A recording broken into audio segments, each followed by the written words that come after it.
강찬석 상병이 강찬석 상병이 영창을 가고 나서 아예 다른 부대로 전출을 가게 됐습니다. 공석이 된 보급병을 차병호가 맡게 되면서 활생활관으로 가게 되는데 선임들이 다들 상당히 화가 나 있죠. 이들이 화난 이유는 크게 두 가지로 분류됩니다. 첫째는 마음의 편지로 상당히 높은 수위의 징계가 내려졌다. 둘째는 에이스 후임을 잃게 된다. 첫 번째부터 보면 우선 삐쭈님이 근무하신 2011년도 당시에는 마음의 편지가 아직 제대로 자리 잡지 못한 시기였죠. 이전에는 소원술이라는 명칭으로 익명의 제보 시스템이 있었던 것을 2010년도에 들어와 이름을 마음의 편지로 바꾼 것입니다. 간혹 마음의 소리라고 하는 간부도 있는데 그건 그냥 웹툰... 자, 아무튼 마음의 편지를 쓰게 되면 선임이 정말로 징계를 받는 경우는 그때까지만 해도 별로 없었어요. 진짜 심한 경우는 막내가 선임을 찌르냐 군기 안 잡냐고 하면서 중대장이 오히려 정체를 밝혀버리는 경우도 있었다고 하죠. 이런 식이라 마편이 선임을 실제로 담그는 경우는 지금 우리가 느끼는 것보다 더 충격적이었겠죠. 그리고 그 충격을 조금 더 자세히 나눠보자면 그래도 안면 트고 지내왔던 나름 같은 중대의 전우인데 떠난다는 게 우선 섭섭하긴 할 겁니다. 박민석에게는 험하게 굴어도 막상 친해진 차병호에게는 어깨동무를 할 정도로 친근한 모습도 보여줬으니까요. 선임들에겐 의외로 싹싹했을지도 모르죠. 그 다음으로 언제든지 선임이 담궈질지 모른다는 분위기 자체가 말년들 입장에선 불편할 수도 있고 당시의 간부들도 더 이상 마편을 좌시할 수 없다는 점 때문에 지휘를 더 빡세게 할 수밖에 없겠죠. 하지만 최일구가 가장 답답했던 점은 아마 이런 불편한 상황이 만들어지기 전에 분대장인 최일구에게 먼저 상담을 했다면 사태가 훨씬 좋게 정리될 수도 있었어요. 적당히 연차가 비슷해서 친근한 최일구가 애들 좀 풀어줘라 하루종일 울상이더라 한마디만 대충 해줘도 강찬석이 조금은 개선될 여지가 있었을 텐데 지휘체계를 다 무시하면서 분대장, 소대장, 중대장, 대대장을 건너뛰고 삼촌 또는 아버지에게 말해서 개인적인 감정으로 과잉 조치를 취해버린 박민석에 대한 불만이 큰 것이죠. 두 번째로 차병호에 관한 내용입니다. 임다희가 박민석에게 걸레 빠는 척하면서 후임 라인 전부 다 힘들어진다고 하는데 이 말은 당장에 차병호가 없어서 그렇다는 게 아니라 간단하게 말해서 군번이 꼬인다는 거죠. 딱 심진우가 나갈 때쯤 차병호가 들어오는 식으로 생활관을 함께 쓰는 5명의 전입 간격이 원래 딱 적당했는데 차병호가 이제 와서 빠져버리면 지금 깨져버린 간격이 후임들에게 계속해서 악영향을 끼치죠. 단적인 예로 박민석은 일병을 달고 후임을 받았지만 군번이 꼬이는 게 누적되면 최악의 경우 어떤 후임은 상병이 되고 나서야 자기 맏후임을 받는 경우까지 생길 수도 있습니다. 거꾸로 전입 온 지 3개월 만에 후임이 생기는 개꿀 기수가 생길 수도 있죠. 하지만 이런 관점보다는 부대 전체에서 탐낼 만한 에이스인 차병호를 다른 생활관에 뺏긴다는 점에서 최일구, 김상훈, 임다혜가 염려를 한 걸 겁니다. 겉으로 티를 내기도 하고 겉으로 싫은 척을 하기도 하고 겉으로 아무 생각이 없는 척도 했지만 사실 모두 차병호를 에이스라고 생각했던 거죠. 딱 한 명만 빼고요.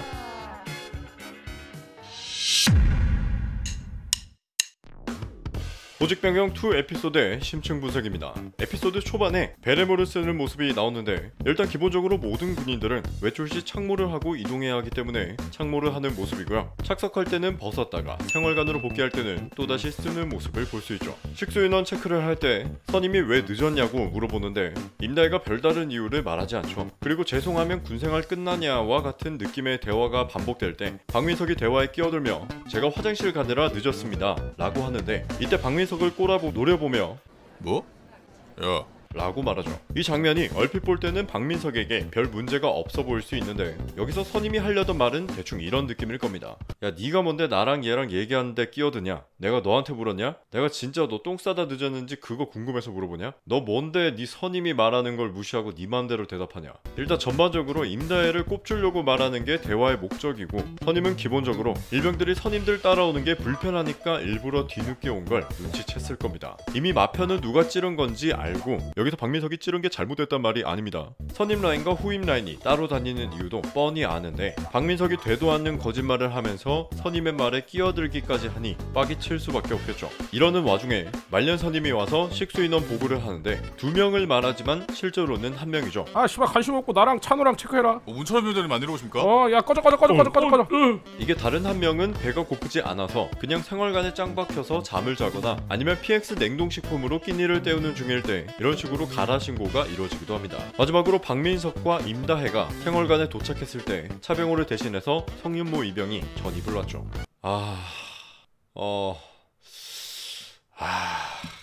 아무튼 차병호와 굉장히 대조되는 인물이라는 걸 아주 다양한 요소로 암시하고 있는데, 첫 번째로 차렷 자세부터 잘못됐습니다. 엄지를 바지 재봉선에 붙여야 하는데 굉장히 노골적으로 떨어져 있죠. 이게 근데 제대로 따지려면 진짜 한도 끝도 없는데, 저기 무릎도 사실은 붙어 있어야 하고요. 원래 손등도 하늘을 향하게가 아니라 정권을 지른 정면이 땅을 향하게 해야 하고, 그리고 경례를 한 손도 원래 손바닥이 보이면 안 되고 엄지와 검지가 떨어져서도 안 됩니다. 와, 진짜 어떻게 이 한 장면에 이렇게 충격적으로 차렷 자세를 다 어기게 만들었는지 정말 삐쭈님 대단하십니다. 그리고 이어서 박민석이 성윤모를 불렀을 때 경례와 주먹 자세를 뭘 해야 할지 몰라 정처 없이 떠도는 손이 있고요. 원래 어떻게 주먹 자세를 쥐어야 하는지는 차병호가 전입 1일차에 완벽하게 보여줬죠. 목소리는 뭐 굳이 언급하지 않을게요. 이병 성윤모. 다음은 개인 장구류들의 모습인데, 일단 방탄을 두는 위치가 본인 생활관 기준으로 저렇게 했는지는 몰라도 다른 인원들과 다른 위치에 두려고 하고, 그게 또 잘 안 돼서 애를 먹고 있죠. 또 양말 등의 의류 품목들을 평소 제대로 개지 않아서 널브러져 있는 걸 볼 수 있죠. 원래 임다해의 사물함처럼 되어 있어야 하거든요. 그리고 더플백의 가장 위에 있는 거, 이건 과자인데 기본적으로 사물함에는 음식물 보관 금지입니다. 여름철 식중독 방지를 위해서인데, 사실 그렇다고 진짜로 보관 안 하는 사람은 잘 없어요. 당장의 임다해도 평소에 숨겨서 보관하는 걸 볼 수 있죠. 그러니까 센스가 있으면 슬쩍 숨겨서 왔을 것 같은데, 너무 노출된 위치에 그냥 두고 있다는 게 이거 뭐라 말하기도 참 그런데 좀 답답한 광경입니다. 군필자들한테는 좀 그래요 진짜. 참 힘드네요 진짜. 아무튼 차병호와 정확히 반대되는 인원이 오고 나서 박민석은 어떻게 대할지, 선임들은 어떤 반응을 보일지 굉장히 기대가 되네요. 보직 변경이 원래 3부작 정도지 않을까 예상했었는데 상당히 오래 갈 것 같습니다. 그리고 추가로 신병 시즌1이 14편으로 마무리됐고, 마지막 유격 에피소드가 5부작이었던 걸 보면 보직 변경도 시즌2 마지막 에피소드지 않을까 싶네요. 설마 차병호가 돌아오지 않는 결말은 아니지 않을까요? 이 꼴은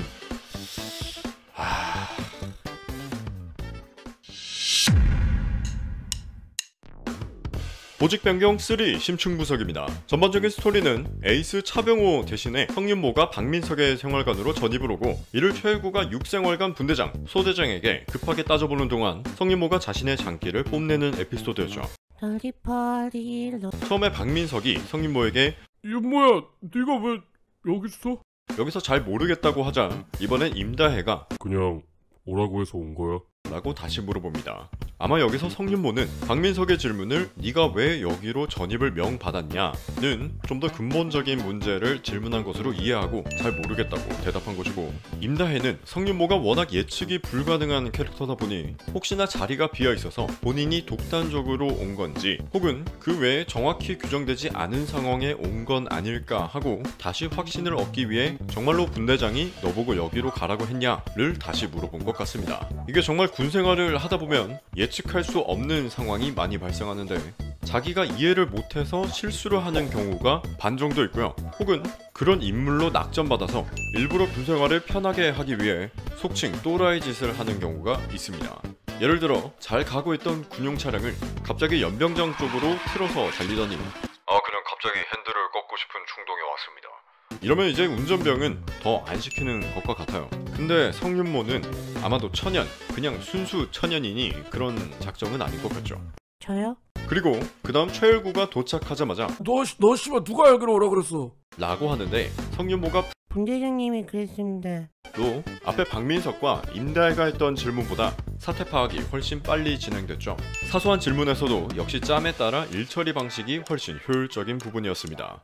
이후 최일구가 떠나는데 성윤모가 계속해서 어깨가 움직여요. 아마 그냥 차렷을 하고 있으라고 해도 뭔가 불안한 모습과 집중을 잘 하지 못하는 패급의 모습을 표현한 것 같습니다. 최일구가 육생활관에 갔을 때 차병호가 짐을 꾸릴 때 같이 딸려 들어간 박민석의 팬티가 육생활관에 있고요.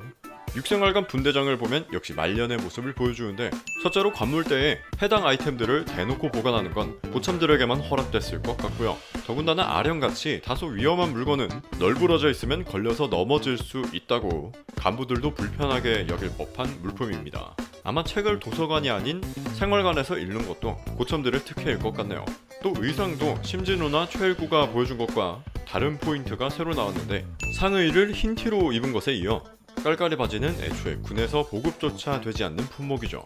따라서 완벽한 싸제 물품을 고참의 특권으로 착용하고 있는 모습입니다. 추가로 최고참인 최일구와 같은 자리를 차지하고 있네요. 또 이전의 에피소드에서 성윤모가 방탄을 다른 인원들과 다른 위치에 두고 있는 게 혹시나 본인 생활관 기준인 건지 어떻게든 이해를 해주려고 했는데 역시나 육생활관도 방탄을 같은 자리에 보관하는 걸 확인할 수 있습니다. 성윤모가 배바지인 점을 꼽으신 분들이 많은데 배바지는 사실 박민석과 임다혜도 입영 시절 겪었던 부조리의 일환으로 보입니다. 당장의 육군에서 하계 활동복과 춘추 활동복을 전시할 때도 배바지로 전시한 걸 확인할 수 있죠. 김성훈이 성윤모와 뭐라도 이야기를 좀 해볼까 하고 어디서 살다 왔는지 물어보는데 아파트에서 살다 왔다고 하죠. 사회에서 뭐하다 왔냐는 질문에는 잘 모르겠다고 대답하고 밖에서 뭐했냐는 질문에는 그냥 있었다고 말합니다. 그리고 김성훈이 성윤모가 말귀를 못 알아듣는 게 속이 터져서 아씨 왜 하필 너냐 윤모야 윤모야 라고 하는 걸 성윤모는 진짜로 자신을 부르는 것이라고 생각하고 예? 라고 대답을 하죠. 이게 그냥 볼 때는 과장한 것처럼 보일 수 있지만 실제로 비슷한 사례가 인터넷에도 떠돌았었죠. 야 너 밖에서 뭐하다 왔냐? 와우하다 왔습니다. 아니 그거 말고 직업 새끼야 직업. 법사였습니다. 충분히 가능한 이야기라 생각합니다. 성윤모가 롤리폴리 댄스를 추는데 군대는 일단 할 게 없어요.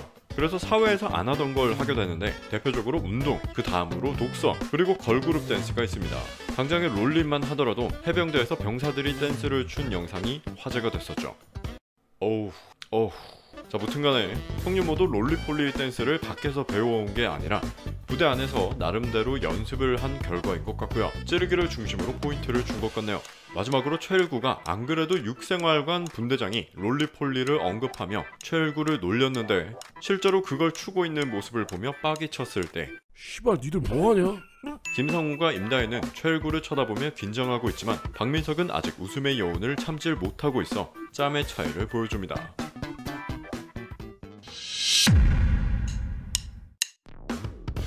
보직 변경 네 번째 심층 분석입니다. 박민석에게 교육을 받으며 생활관에 적응하는가 싶던 성윤모가 처음 불침번을 서는 날 결국 일을 저질러버린 에피소드였죠. 처음에 박민석이 부른 군가는 팔도 사나이고요. 얼싸 좋다 박일병 신나는 어깨춤. 김일병인가? 해당 구절에서 김일병은 훈련부대에 따라 교육생, 후보생 등으로 바꿔서 부르기도 합니다. 박민석은 자신이 박일병이라서 자꾸 실수하는 것 같네요. 얼싸가 좋다 최일병. 군가 교육을 받으면서 성윤모의 표정이 굉장히 안 좋죠.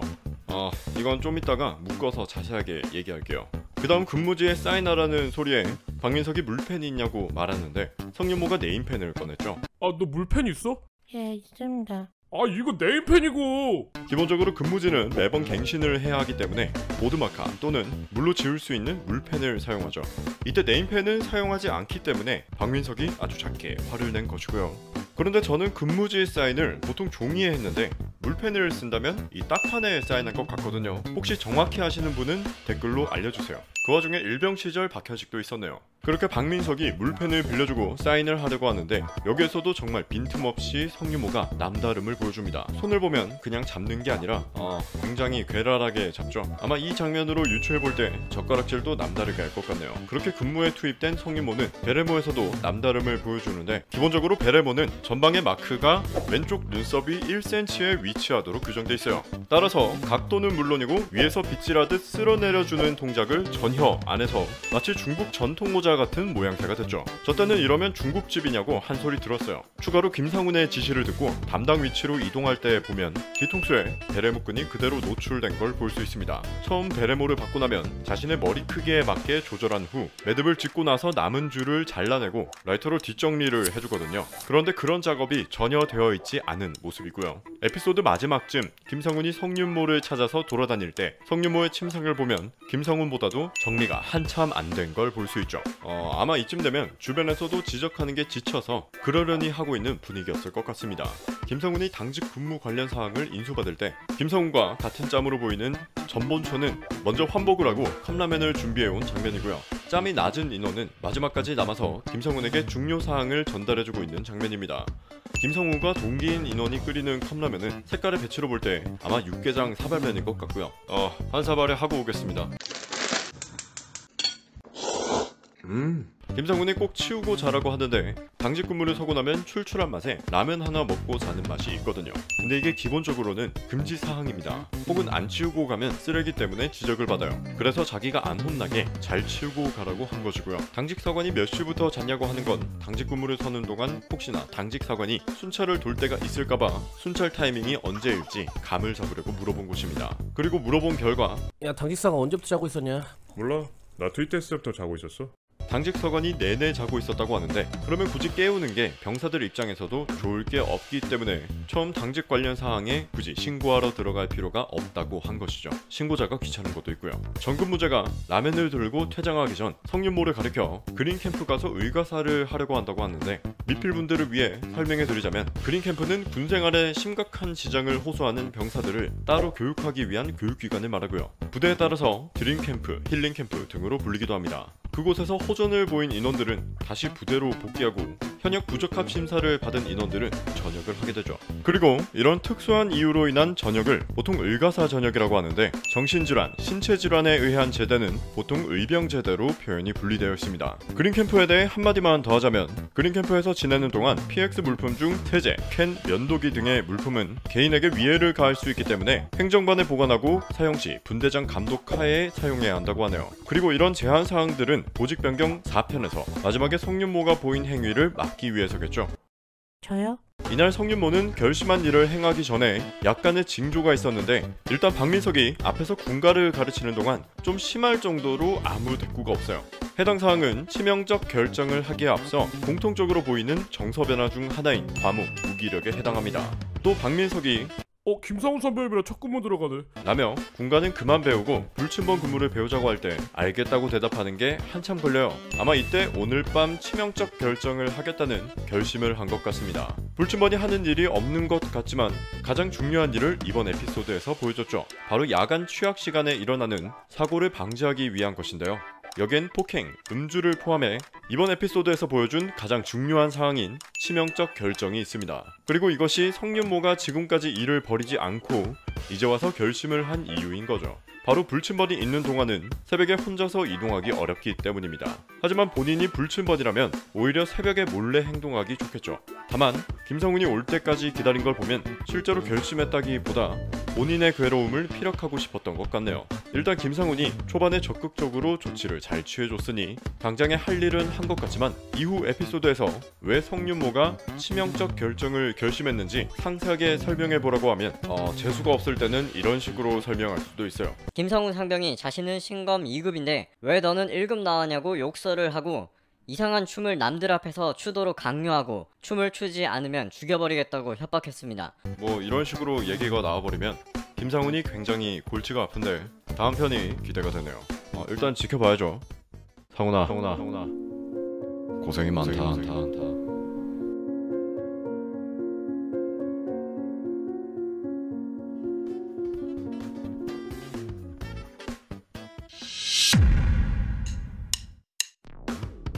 보직 변경 5편 심층부석입니다. 이번 편은 분량 진짜 길어요. 성윤모가 한바탕 소동을 일으키고 작성한 진술서를 바탕으로 분대원들이 취조를 받을 때 없었던 일까지 거짓으로 작성하여 분대원들을 담그려고 한 성윤모와 김상훈이 정면으로 대면하는 에피소드였는데요. 처음 방송으로 3생활관 인원들을 호출하는데 행정반으로 가서 최일구가 노크를 하죠. 해당 장소는 중대장의 책상과 단체 책상만 있으므로 행정반을 거쳐서 안쪽에 있는 중대장실로 들어간 것 같고요. 최일구 외 3명 들어가도 되겠습니까?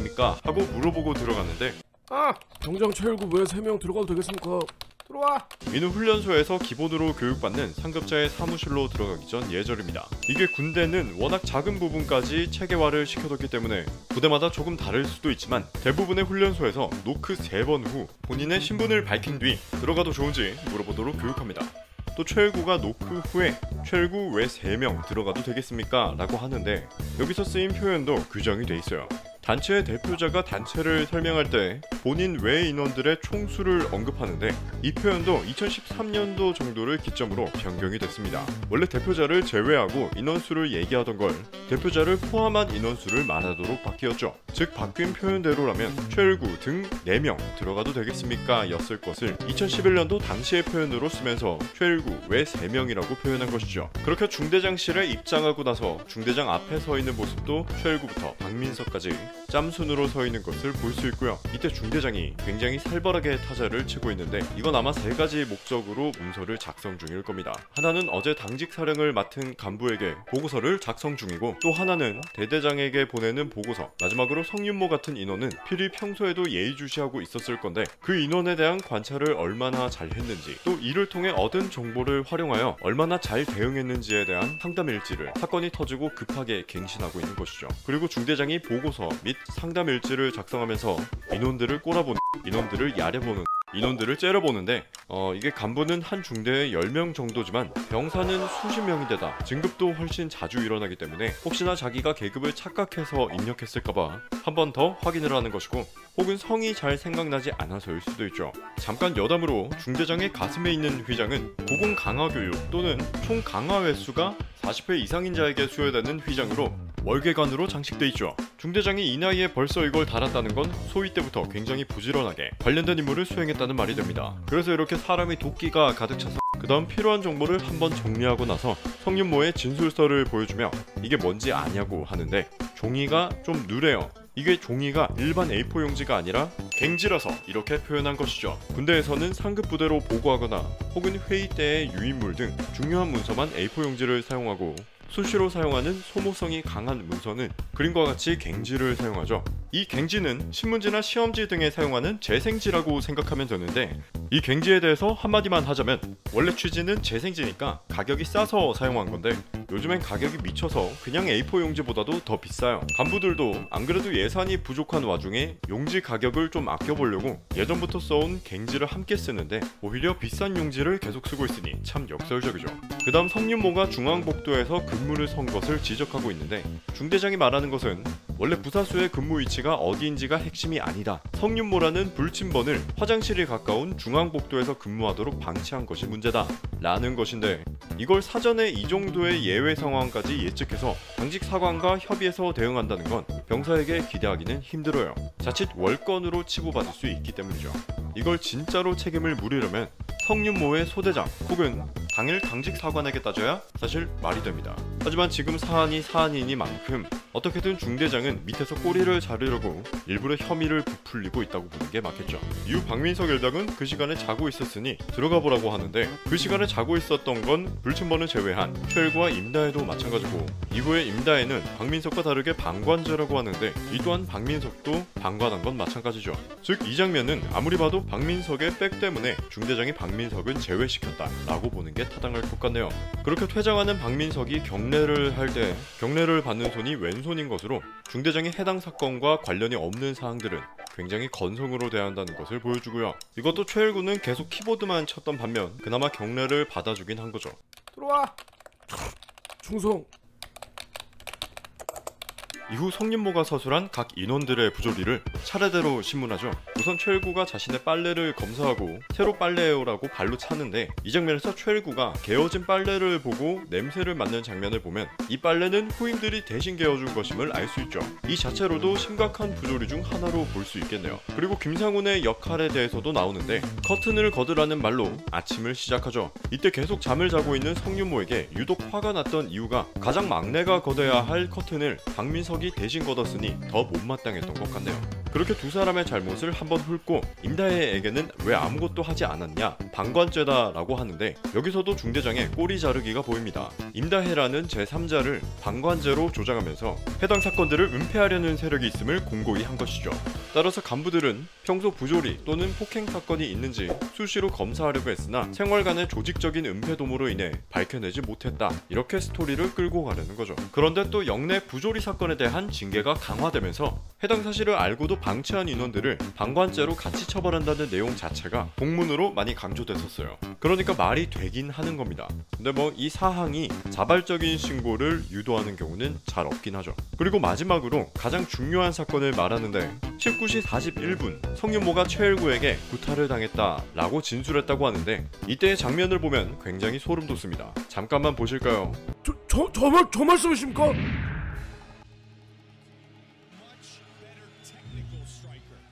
눈치채셨나요? 이 장면은 단순히 최일구가 때린 적이 없는데 성윤모가 거짓말을 한다라는 사실만을 이야기하는 게 아닙니다. 잘 보시면 생활관에 단 2명뿐이에요.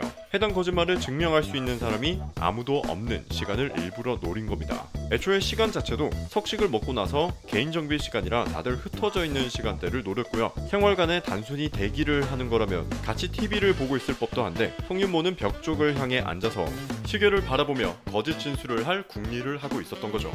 하, 새끼 머리 좋네. 항상 그런 건 아니지만 누군가를 찌르는 진술서는 이런 식으로 진실 사이에 거짓을 몇 개 끼워 넣어서 부풀리는 경우가 많죠. 간단하게는 특정 인물이 야 빨리 가 라고 하면 진술서에는 폭언 욕설을 했다, 그렇게 진술을 하는 겁니다. 그럼 무슨 욕을 했냐고 신문을 하면 보통 폭언 욕설을 묶어서 말하기에 같이 적은 것이지 실제로 욕을 했다는 뜻은 아니다, 뭐 이런 식으로 얘기를 하는 거죠.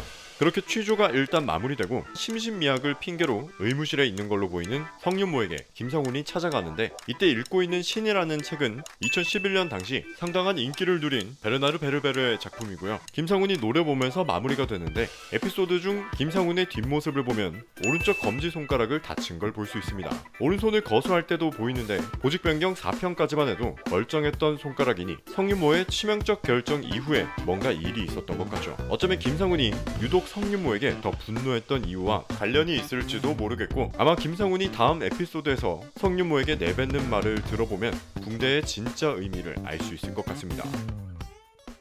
의무실? 오케이. 소설적 오케이. 그럴 수 있어. 포카칩이 웬 말인가? 그걸 진짜 못 참아?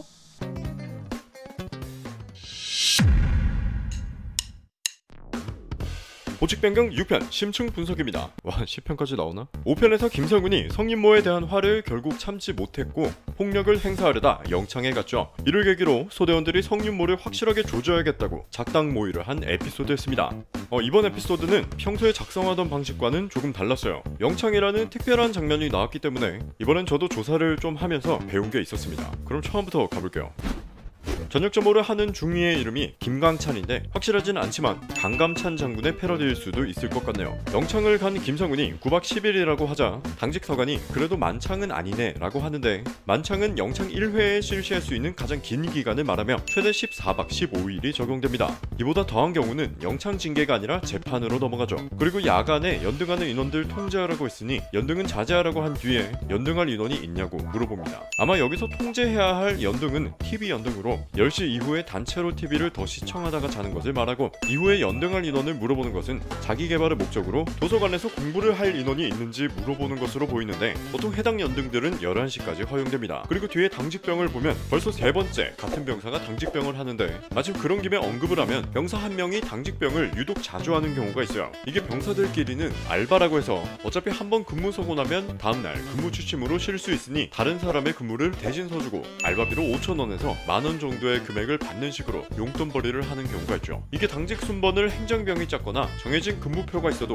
당직 사관이 깐깐하지 않은 경우에 몰래 바꿔서 근무를 서는 식으로 진행됩니다. 그러다가 행보관한테 걸리면 개박살. 이후 270 활동화가 남는 게 있냐고 물어보는데, 기존에 사용하던 물품이 아직 쓸만하거나 사이즈가 맞지 않아 서로 교환해서 사용하는 등의 이유로 공용으로 남아있는 활동화가 발생하는 경우를 물어본 것이고요. 다음으로 영창에 있는 김상훈의 모습이 나오는데, 이 부분은 영창을 다녀오신 아는 형님께 조언을 좀 구해봤어요. 저 영상 제작하는데 좀 여쭤볼 거 있어가지고 저 영창 관련해서 좀 여쭤보려고 하는데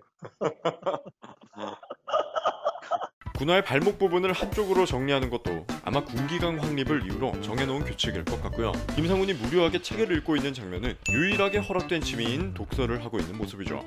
영창에도 도서가 있긴 하지만 가급적 자신이 원하는 도서를 한층 꾸려가는 것이 그나마 지루한 시간을 빨리 보낼 수 있는 방법이라고 합니다. 그리고 뒤에는 침구류와 칸막이가 있는데 이 칸막이는 화장실을 가려주는 칸막이고요. 놀랍게도 화장실과 침실이 같은 공간에 있습니다. 폐지될만 했네. 심지어 원래는 휴지도 자살할 수 있다는 이유로 필요한 만큼 주다가 개선돼서 폐지되기 얼마 전부터는 비치할 수 있도록 변경됐다고 하네요. 일부 영창에서는 화장실에서 볼일을 보는 동안 생사 여부를 보고하기 위해 숫자를 세면서 용변을 봤다고 합니다. 설창 밑에 있는 구멍은 여러분의 생각대로 식사를 제공하는 구멍이죠. 다음으로 차병호가 성유모의 통화 장면을 목격한 것을 회상하는 장면에서 다른 중대 전화기를 사용했다고 하는데, 첫 번째로 애초에 근무 시간에는 통화가 제한되기 때문에 유동 인원이 거의 없다는 점과, 두 번째로 혹시나 다른 인원이 목격하더라도 타중대 인원이기 때문에 잘 모를 거라는 계산하에 그 시간에 그 장소에서 사용한 것이죠. 이후 통화 내용을 보면 성윤모가 그린캠프를 아주 적극적으로 활용하며 이후 일정과 계획에 대해서도 치밀한 모습을 보이죠. 아니 거기서도 바로 나가는 건 아니고 아니 2번인가 가야 돼. 몰라 다음 주에 출발한다는데 씨. 친구에게 제보를 받은 내용인데 그린캠프가 도입된 게 11년도부터라고 해요. 신병의 배경이 11년도니까 성윤모 이색 성윤모라는 캐릭터가 의외로 굉장히 치밀한 캐릭터임을 다시 한번 보여주죠. 그리고 김상훈이 깝친다고 하는데 멱살을 잡힐 때 성윤모의 표정을 보면 김상훈을 정말로 우습게 쳐다보는 걸 볼 수 있죠. 이후 웃는 소리가 인데 이건 별로 상관없는 얘기일 수 있지만 정말로 좀 사회에서 낯 노멀한 인원들은 좀 괴랄하게 웃어요. 제가 목격했던 인원만 해도 이런 식으로 웃는 인원이 있었습니다.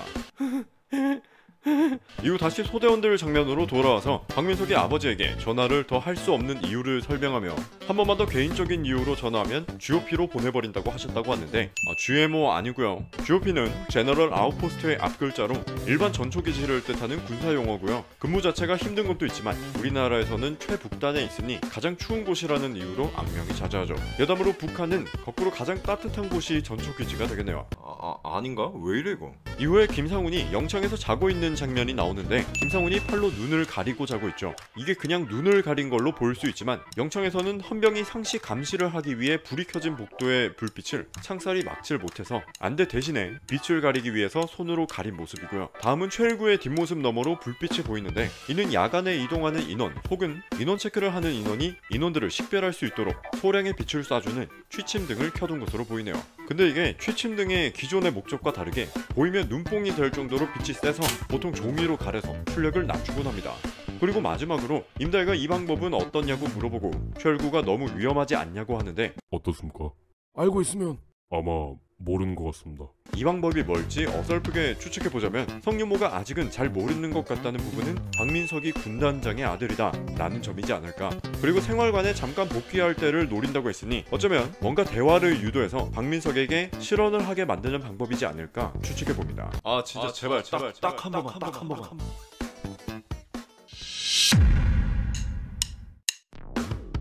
보직 변경 7편 심층분석입니다. 성윤모가 돌아오고 소대원들이 작당했던 대로 작전을 써서 성윤모가 다시 마편을 긁게 되는 내용이었죠. 초반에 성윤모의 그린캠프 전입이 유보되었다고 군의관이 설명을 하는 장면이 있는데, 일단 그린캠프가 필요한지 판단하기 전에 그 병사가 상담을 하는 인원이 크게 3명이 있어요. 인사권을 가지고 있는 지휘관인 중대장과 심리학적 분석을 담당할 군의관과 병영생활 상담관이죠. 따라서 군의관도 성윤모라는 인원이 그린캠프에 갈 필요가 있는지 자세한 면담과 관찰을 의무실에 있는 동안 진행할 걸로 보여요. 평소 이런 모습이었으니 딱 봐도 군의관이 쇼하는 거네 하고 생각하지 않았을까 싶고요. 군의관도 성윤모가 지내는 동안 신경 쓸 구석이 늘어났으니 부담이 많이 됐는데 말투를 보면 굉장히 후련해 보이죠. 그래 윤모야, 뭐 힘든 거 있으면 뭐 언제든 군의관한테 내려가서 말하고 그래 얼른 짐 챙겨서 올라가봐. 그리고 내무반에 성윤모가 도착하고 나서 박민석이 분리수거를 도와달라고 하는데, 이때 분리수거를 명목으로 성윤모를 끌고 나가려고 성윤모가 도착할 때까지 기다렸다가 오고 나서야 쓰레기통을 붓는 모습을 볼 수 있죠. 또 옆에서는 임다희가 목포 정리를 하고 있는데 이 밀어넣는 판이 저는 구막사를 사용한 부대라서 정확히 어떤 건지 잘 모르겠는데 아시는 분은 댓글로 알려주세요. 그렇게 자리에 앉은 성윤모가 분리할 쓰레기를 박민석에게 주는데, 차병호에게 가르칠 때 박민석이 말했듯 분리수거 항목이 섞여 있으면 따로 분리를 해야 하지만 분리되지 않은 칫솔 포장지, 분리되지 않은 프링글스 통을 보여주면서 다시 한번 우리를 답답하게 해줍니다. 성윤모에게도 제일 먼저 교육한 내용 같은데 그리고 이때 등 뒤에 보이는 문구가 리퍼블릭 오브 코리아 알미가 아니라 락 알미로 간단한 패러디가 있고요. 분리수거를 마치고 버리러 가려고 하는데 박민석의 손을 보면 양손 다 더러워요. 근데 장갑은 또 한쪽만 꼈죠. 이게 분리수거할 때 스티커를 떼거나 딱딱하게 붙어있는 것들을 칼을 이용해서 분리하는 등 여러가지 조작할 구석이 많은데 이때 용도를 달리해서 손을 쓰기 위한 것이고요. 쓰레기를 버리고 나서 복귀하는 길에 박민석이 성윤모를 끌고 건물 뒤편으로 가죠. 평소 잘 하지 않는 한따까리를 하려고 하니 어색한 모습이 여럿 보이는데 담배를 한 모금 마시고 기침을 하는 것도 있고 야, 그 전에 담배에 불을 붙일 때 라이터를 켜는데 8번이나 부싯돌을 돌리죠. 여기 똑바로 서. 그렇게 본격적으로 한따까리를 시작하는데 여기서 나온 박민석의 모습을 작업하고 있던 준영님의 모습이 최근 스튜디오 장배쭈 할 말 있습니다 편에서 잠깐 등장했었죠. 얘기를 듣던 성윤모가 당황한 표정에서 안 입고 온 표정으로 바뀌면서 뭔가 결심을 한 것 같죠. 그 와중에 베레모를 또 중집으로 썼네요. 그리고 약속한 대로 생활관에 복귀해서는 최일구에게 미안하다고 사과를 하고요. 최일구는 평소 말버릇대로 죄송합니다. 뭐가 죄송해?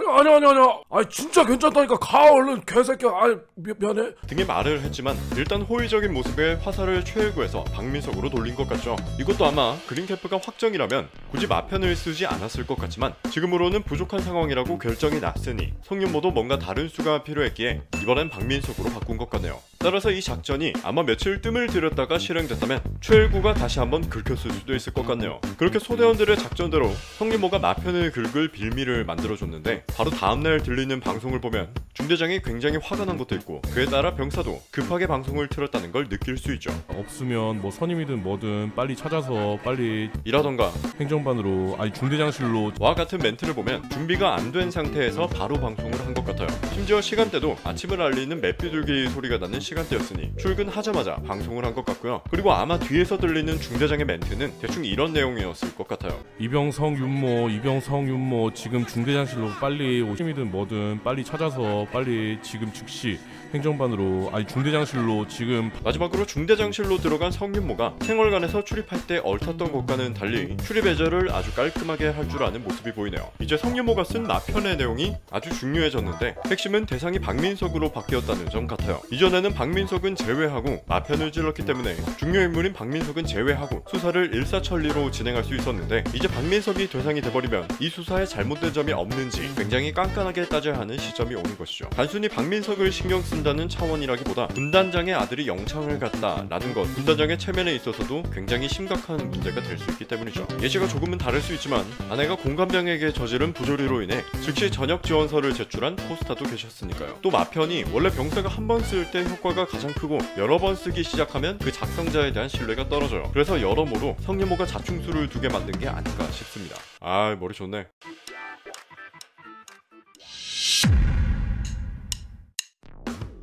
보직 변경 8편이자 완결 심층 분석입니다.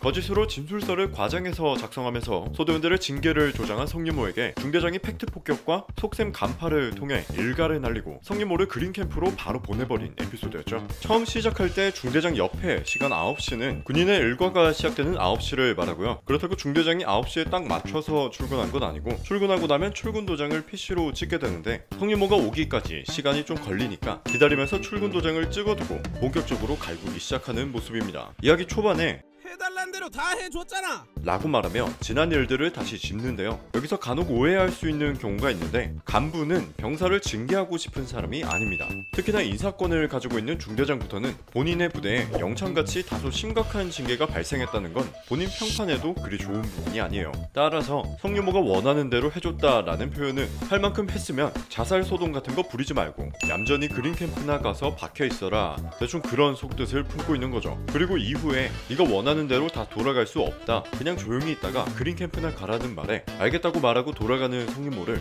중대장이 다시 불러 세우죠. 이때 경례가 잘못됐다는 지적에 순간 오른손으로 한 게 잘못된 건지 헷갈려서 왼손을 들려다 말고요. 이때 장면별로 잘못된 부분은 손을 펴지 않고 구부려서 경례를 했다는 점과 이번엔 손목을 펴지 않고 꺾어서 경례를 했다는 점, 그리고 목소리가 기어 들어가듯 하다는 점이겠죠. 충성. 여담으로 손목을 꺾어서 경례를 하는 점은 이전의 유격 에피소드에서 오석진 소위에게도 같은 지적을 했었습니다. 근데 이 경례 자세가 성윤모가 가장 처음 등장할 때 보여준 경례 자세를 보면 오히려 이것보다는 잘했어요. 물론 자세하게 들어가면 틀린 자세의 투성이지만 그래도 이 모습보단 훨씬 낫죠. 즉 날이 갈수록 나아지긴커녕 더욱 개판이 되고 있다는 점에서 강민석과는 대조되는 바퀴벌레 성윤모의 모습을 볼 수 있겠네요. 이후에 중대장의 팩트를 기반으로 한 무자비한 공격에 아무 말도 하지 못하는 성윤모를 볼 수 있죠. 이때 중대장이 네 뜻대로 네 마음대로 되고 있는 것 같지? 라고 하는데 사실 지오진 대위의 판단을 뜯어보면 성윤모의 거짓말에 넘어간 적은 없어요. 최일구가 폭행을 했다고 했지만 휴가를 자르는 것에 그쳤죠. 하지만 김상우는 영창을 갔어요. 두 징계의 차이점은 최일구는 목격자가 없는 것에 반해 김상우는 목격자가 주변에 너무 많았다는 점이겠죠. 즉 김상훈이 조금 기다려주기만 했다면 실제로 폭언을 했고 물을 뿌리면서 간접적인 폭행을 저지른 최일구의 휴가 박탈로 끝나고 성윤모는 관찰 기간을 거쳐서 그린 캠프로 보낼 생각이 있었는데 무슨 징계가 떨어질지 아직 확정이 안 났으니까 소대 인원들 전체가 징계를 받는 것이 아닐까 하는 걱정 때문에 김상훈이 순간적으로 화를 참지 못한 것이 성윤모가 괜히 더 거만해지는 계기가 돼버린 것이죠. 즉 정리하자면 중대장이 인원들을 불러 모아서 진술서에 대한 신문을 하고 성윤모를 의무실에서 안정을 취하도록 한 건 어떻게 보면 일종의 쇼맨십이었다. 내가 이런 정도의 쇼맨십을 보여줬으니 너도 괜한 문제는 더 일으키지 말고 조용히 있다가 가라 라는 거죠. 그래서 중대장이 재차 강조하면서 해달란 대로 다 해줬잖아. 조만간에 그린 캠프도 꼭 가잖아. 근데 그새를 못 참아. 근데 그냥 조용히 넘어가자는 거잖아. 라는 표현을 썼던 거고요. 그리고 이어서 뭔가 단단히 착각을 하는 것 같은데 라는 말은 단순히 중대장이 네가 쇼한 걸 알고 있다 정도의 말이 아니라 더 깊은 뜻을 담고 있어요. 중대장이 이런 말을 했죠. 내가 너 같은 새끼 처음 보는 줄 알아? 너 같은 새끼들, 아니 너보다 더한 새끼들, 영창도 부리고 깜빵도 부리고 내가 다 해봤어. 즉 중대장은 성윤모를 충분히 처벌할 수도 있었다는 겁니다. 하지만 중대에서 괜히 말이 나오는 것을 원치 않았던 중대장은 단순히 최일구의 휴가를 자르는 것으로 그치고 그냥 그린 캠프를 보내주는 것으로 조용히 넘어가고자 했던 것이죠. 하지만 김상훈의 돌발적인 행동으로 일이 꼬이면서 안 그래도 화가 난 상태인데 성윤모가 다시 한번 분란을 조장하고 있으니 중대장의 행정적 처리뿐 아니라 인간적으로 정신상태 교육을 한 것이라고 보면 될 것 같습니다. 중대장의 한 달까리가 딱 끝나갈 무렵에 행정병이 그린 캠프 버스가 도착했다고 보고를 하죠. 처음 버스가 도착했을 때는 당직 서관이 중대장이 한 달까리 하는 걸 기다리기 위해 잠시 기다리라고 얘기했다가 딱 끝나갈 때쯤 행정병을 투입시켰다는 걸 느낄 수 있고요. 그리고 예정보다 빨리 도착한 버스에 중대장에게 직접 보고를 하는 전화가 따라옵니다. 왜 예정보다 빨리 왔냐고 물었지만 뭔가 대답을 듣고는 별말 없이 성윤모를 보내죠. 이게 정확하진 않지만 적어도 중대장보다 높은 사람이 특별히 지시를 해서 버스가 예정보다 빨리 온 것이다 는 부분은 거의 확실한 것 같고요. 그럼 중대장보다 높은 사람 중에 누구일지 생각해보자면 성윤모가 퇴장한 후에 중대장이 담배를 피며 떠올리는 대화에서 힌트가 나왔다고 생각합니다. 요즘 부대 관리가 잘 안 되나? 라고 대대장이 중대장에게 한 소리를 하는 장면이었죠. 최근 이중대에 있었던 일들을 짚어보자면 강찬석이 폭언 욕설 협박을 이유로 영창에 가고 김상훈이 폭행을 이유로 영창에 가고 최일구가 폭언 욕설을 이유로 휴가가 잘리고 이제 한숨 좀 돌리려고 하니 성윤모가 다시 마음의 편지로 또 영창을 보내려고 하죠. 그러니 안 그래도 대대장에게 저런 말을 들었는데 자존심도 상하고 어떤 면에선 자신의 판단에 대한 후회도 들지 않았을까 싶습니다. 따라서 아마 그린캠프 버스를 예정보다 빨리 당겨서 성윤모라는 문제를 조속히 처리하려는 대대장의 판단이 있었지 않을까 싶네요. 성윤모와 중대장의 대화가 절정에 치달았을 때 중대장의 목소리가 마이크를 통해 복도를 울리고 있죠. 아마 이 장면은 누군가 일부러 켜뒀다기보단 아침에 워낙 급하게 방송을 하다 보니 미처 끄는 것을 깜빡한 것 같네요. 가끔 방송을 하면 마이크 끄는 것을 깜빡하는 경우가 종종 있는데 보통은 대화 소리가 명확히 들리진 않거든요. 하지만 중대장이 워낙 큰 소리로 얘기를 해서 방송으로도 잘 들리는 모습이고요. 애초에 중대장이 단 둘이 따로 있는 장소가 아니라 의도적으로 남들이 들을 수 있는 환경에서 성윤모를 바퀴벌레라고 했다면 이는 공연성과 특정성으로 인해서 모욕죄가 성립되기 때문에 문제가 자칫 커질 수도 있어서 이런 위험한 판단을 중대장이 의도적으로 하진 않았을 것 같습니다. 간부들은 이런 부분에 굉장히 민감하거든요. 하지만 설령 성윤모가 복도에 자신에 대한 비난이 다 들렸다는 걸 알았다고 해도 성윤모가 저지른 무고죄와 군대를 면제받기 위해 저지른 자살 시도와 같은 위증적 행동들이 훨씬 심각한 범죄이기 때문에 군대를 조용히 나가고 싶은 성윤모는 감히 한마디도 할 수가 없겠죠.